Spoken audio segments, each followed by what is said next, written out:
మీ దగ్గర holding power ఉంటే, holding power లేకపోతేనే దెబ్బతింటారు రియల్ ఎస్టేట్లో. ఎక్కువ పెట్టి కొన్నా 3-4 ట్రాన్సాక్ట్ అయిన ప్రాపర్టీని కొన్నా, మీ దగ్గర హోల్డింగ్ పవర్ ఉండి ఇంకో 5 ఏళ్ళు 10 ఏళ్ళు వెయిట్ చేస్తే then you will get a good appreciation.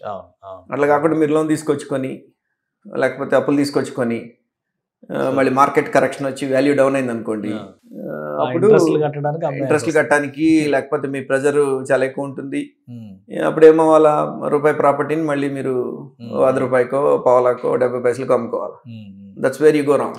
అంటే ఇక్కడ రియల్ ఎస్టేట్ కూడా చాలా డల్ గా ఉంది, ఒక ఫ్రీజ్డ్ మోడ్ లో ఉంది.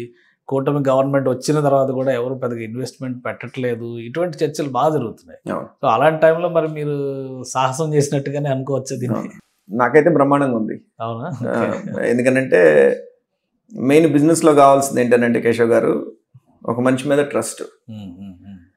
దట్టు ఎవరైతే రన్ చేస్తున్నారో వాడి మీద ట్రస్ట్ కావాలి ముందు.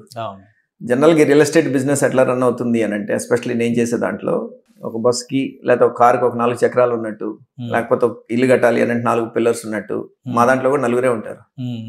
డబ్బులు పెట్టేవాళ్ళం డెవలపర్స్ అనుకోండి, రెండోది కొనుక్కునే కస్టమర్, ఓకే, మూడోది వచ్చేసేసి ఏజెంట్స్. మనకి ఇక్కడ దాదాపుగా కేబీపీలో ఇప్పుడు 1000 ఏజెంట్స్ ఉన్నారు ఈ రోజున దగ్గరగా. మనకి విత్ ఇన్ నో టైం అంటే 3 months పీరియడ్లోనే దాదాపుగా మనకు ఒక 1000 ఏజెంట్స్ని మనం వీఆర్ ఏబుల్ టు రిక్రూట్. అంటే హైదరాబాద్ మార్కెట్ డిఫరెంట్గా వర్కౌట్ అవుతుంది, బెంగళూరు మార్కెట్ డిఫరెంట్గా వర్కౌట్ అవుతుంది, అండ్ ఇక్కడ మన local market Amaravati market or Guntur Krishna district market డిఫరెంట్గా వర్కౌట్ అవుతుంది.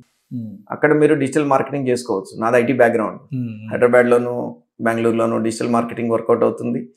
కస్టమర్ని మీరు డైరెక్ట్ పట్టుకోవచ్చు, డైరెక్ట్గా మీరు డిజిటల్ మార్కెటింగ్ చేసి తెచ్చుకోవచ్చు. బట్ ఇక్కడ కంప్లీట్ ఏజెంట్ మార్కెట్.